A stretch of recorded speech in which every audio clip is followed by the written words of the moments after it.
Lazarus, he went to heaven. Na akachukuliwa na malaika wa Mungu akapelekwa kwa Father Abraham. Na yeye rich man akaenda hospitali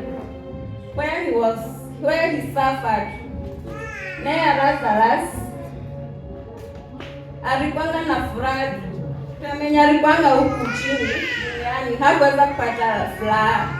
Aliteseka sana. Lakini alipofika mbinguni alifurahia juu aliishi maisha ambayo hakuweza kuishi akiwa hapa duniani. So na sisi kama watu wa Mungu tunapaswa tuwe watu wenye huruma na kusaidiana. Usione mtu anateseka na usimsaidia. Kama uko na hiyo uwezo wa kumsaidia, inapaswa msaidie.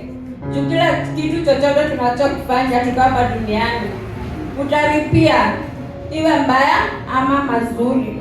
Praise God. Yaani tusiwe watu ambayo wana wivu. Kama una kitu chenye unaweza saidia mtu mwingine, msaidie. Juu kesho yake itakuwa aje.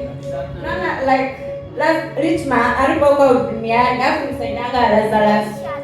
Sasa alipokufa alikuwa anamwomba Father Abraham amchume Lazarus aende akamsaidia, aende kwa brother wake awaone na awaambia wasikwe kama yeye alipokuwa huku duniani, ili wasiende penye yeye ameendanga akaenda kuteseka. Nana rich man alikuwa alimwambia Father Abraham,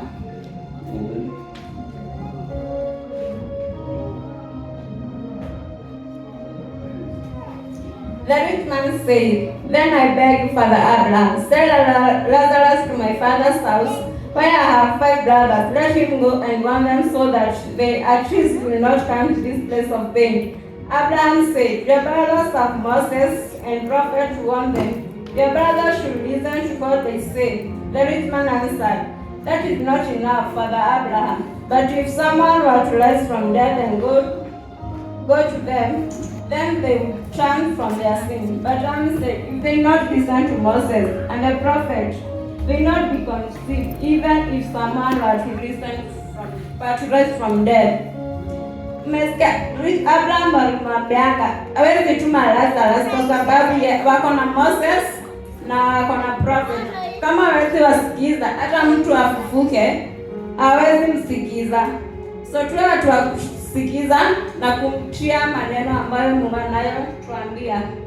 Praise God. Amen.